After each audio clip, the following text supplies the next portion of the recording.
এখন যে সত্য ঘটনাটা শুরু করব সেটা উত্তরপ্রদেশের মুরাদাবাদের সবজিপুর নামের একটা এরিয়া, সেখানকার একটা ঘটনা।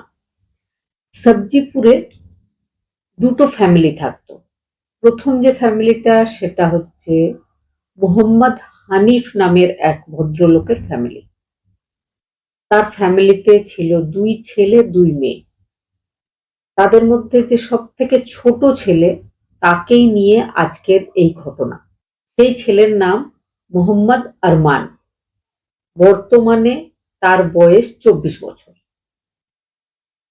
তার বাবা, তার অন্যান্য দাদারা আর সে সবাই হচ্ছে টাইলস মার্বেলের মিস্ত্রি। এই যে ঘটনাটা ঘটেছিল সেটা 2021 সালে শুরু হয়েছিল। ওই পাড়াতেই একটা ফ্যামিলি থাকতো, যে ফ্যামিলিটা ছিল গণপত সৈনি নামে এক ভদ্রলোকের ফ্যামিলি। সেই ফ্যামিলিতেও তার 3 ছেলে আর সব থেকে ছোট মেয়ে। মেয়ের নাম ছিল শীতল। অনেকে তাকে কল্পনা বলেও ডাকত। 2021 সালে দুজন যেহেতু সেম এরিয়ার মানুষ, সোশ্যাল মিডিয়াতে দুজনের বন্ধুত্ব হয়েছিল। আরমান একটা মুসলিম ছেলে, আরমানের সাথে বন্ধুত্ব হয়েছিল কল্পনা বা শীতলের। 2021 সালে এই ঘটনা শুরু হয়েছিল।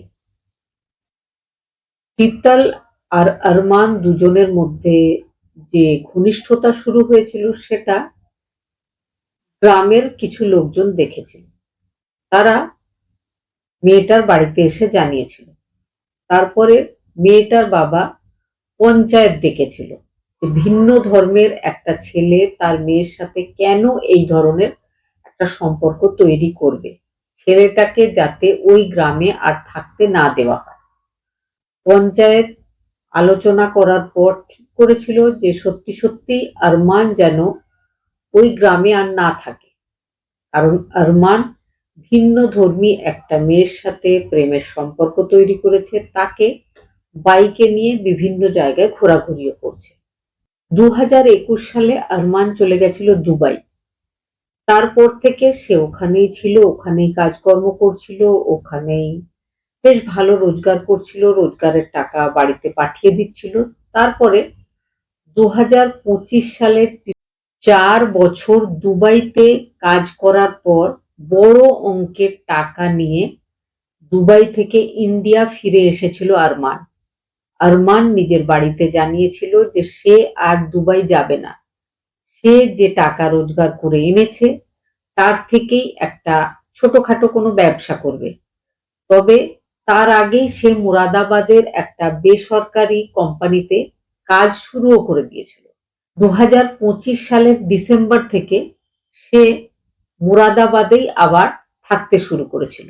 আশেপাশের লোকজনেরা কিন্তু ভেবেছিল যে আরমান আর শীতলের মধ্যে যে সম্পর্ক সেই সময় ছিল সেটা বোধহয় আর নেই। তবে এখন ফোনের যুগ, ফোনে ফোনে সেই সম্পর্কটা 2021 থেকে 2025 পর্যন্ত সেই একই রকম ভাবে চলছিল। আরমান এসেছিল, কিন্তু তার ইচ্ছা করছিল যে শীতলের সাথে দেখা করবে, সামনাসামনি একবার কথা বলবে, ফোনে আর কথা বলতে তার ইচ্ছা করছিল। শীতল বর্তমানে বিএ ফাইনাল ইয়ারের একজন স্টুডেন্ট, সেই সঙ্গে সে একটা প্রাইভেট বাচ্চাদের স্কুলে টিচারিও করে। কিন্তু তার পরিবারে রয়েছে 3 জন দাদা, তারা ম্যারিড। তারা তাকে সঙ্গে করে সেই স্কুলে দিয়ে আসে আবার নিয়ে আসে। শীতল কিন্তু চান্স পাচ্ছিল না তার প্রেমিক আরমান ভারতে আসার পরও তার সাথে কথা বলার। তারা দুজনে ঠিক করেছিল যে তারা দেখা করবে।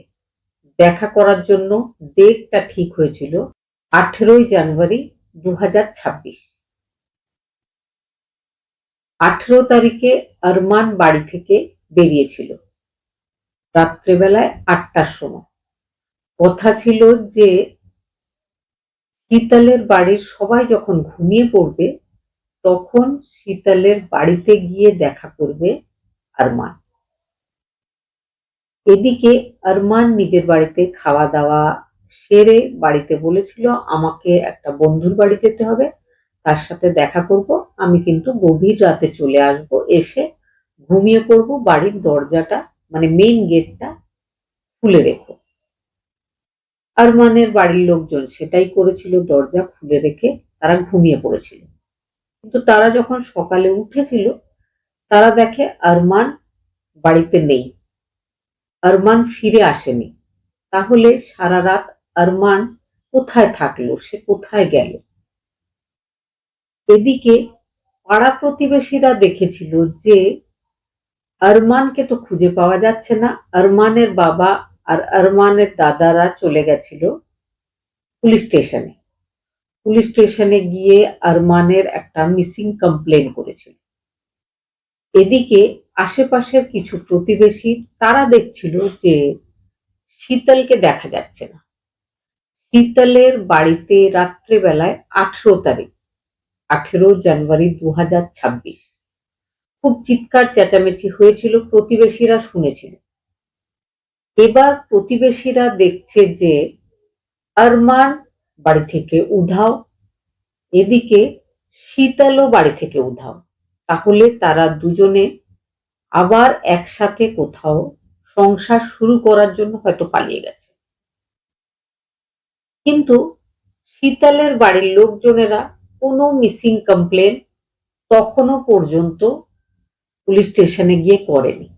শীতলের মা আর বাবা পাশের গ্রামে মাসির বাড়ি গেছিল। তারা যখন বাড়ি আসে, এসে দেখে তাদের বাড়িতে তাদের মেয়ে নেই।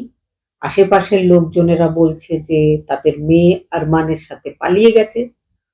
তখন তার বাবা গণপত সৈনী পুলিশ স্টেশনে গিয়ে মেয়েরও একটা মিসিং কমপ্লেন করেছিল। এদিকে আরমান যখন নিখোঁজ হয়েছিল, আরমানের বাড়ির লোকজনেরা পুলিশ স্টেশনে গিয়ে জানিয়েছিল আরমান যে মেয়েটাকে ভালোবাসে তার বাবার নাম গণপত সৈনী।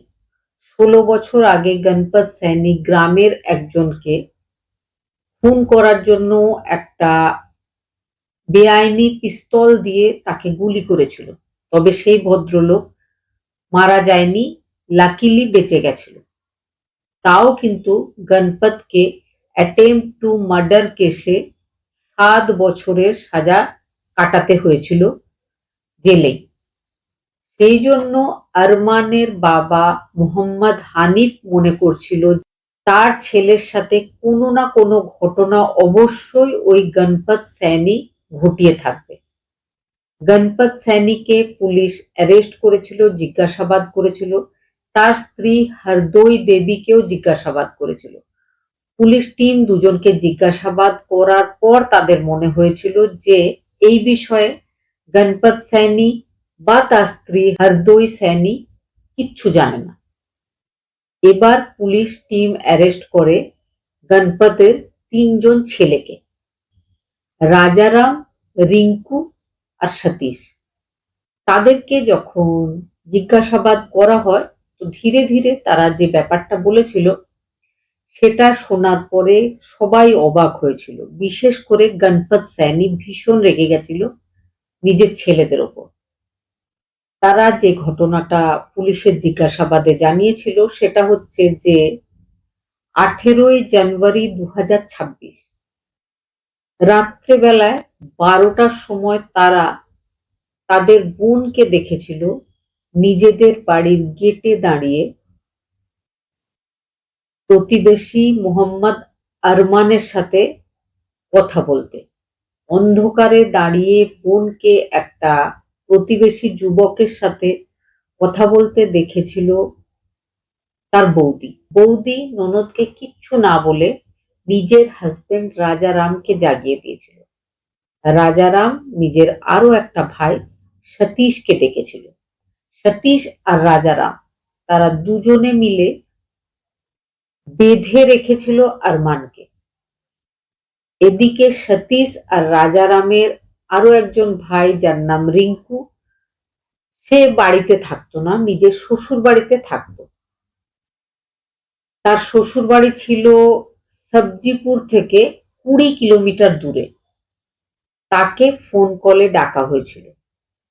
সেও যত তাড়াতাড়ি সম্ভব চলে এসেছিল। তারপর তারা 3 ভাই মিলে প্রথমে লাঠি দিয়ে মারে আরমানকে। আরমানকে বাঁচাবার জন্য যখন এগিয়ে এসেছিল আরমানের প্রেমিকা আর 3 ভাইয়ের বোন শীতল, শীতলকেও তারা মারধর করেছিল। গভীর রাত, শীতকাল। আশেপাশের পাড়া প্রতিবেশীরা ভেবেছিল হয়তো বাড়িতে চিৎকার চেঁচামেচি হচ্ছে, ভাইরা পরস্পরের মধ্যে বা বোনের সাথে, বা হয়তো স্বামী স্ত্রী ঝগড়া হচ্ছে।